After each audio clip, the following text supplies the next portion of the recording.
Inquisitor Thrax cleared his throat and dictated the last section of his report.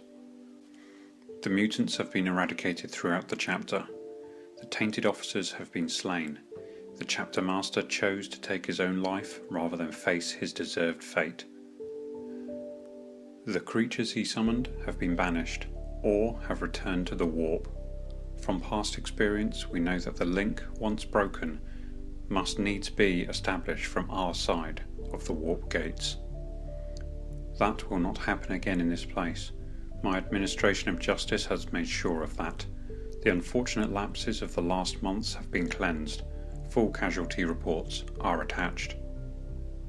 I can now confidently claim that under their new and morally pure corps of officers, the reformed Greyslayers chapter of the Legions Astartes will prove as loyal in future as they did in the past. Hail the Emperor. Thrax, Inquisitor Ordinary, this day of etc. etc. Make a good copy and then return so that I may seal the dispatch. Yes, Lord Inquisitor.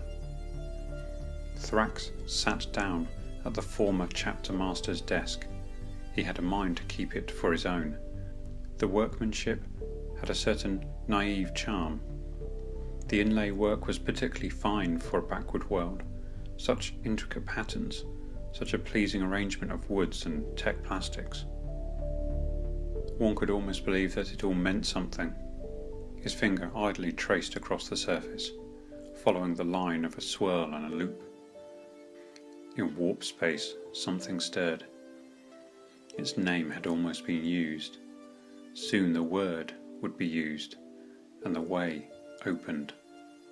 The summoning was happening. It could feel the drawing together of power and intent. Thrax was thinking hard, and now his finger barely moved. The chapter master had been weak, a fool, but the power he had tapped, properly used in the service of the Emperor, could it not make him the best, the greatest of all the Inquisitors? His finger moved across the desktop again, following the inlay. Soon, soon. Thrax reached the end of the tech plastic line. He half turned towards something in the corner of his eye, and then he knew. Now! There was a knock on the door. The scribe had returned. Inquisitor Thrax, I have the copy of your report, Lord. His voice filled with doubt. Inquisitor Thrax, my lord? In a rush of mandibles and heaving flesh, Inquisitor Thrax feasted.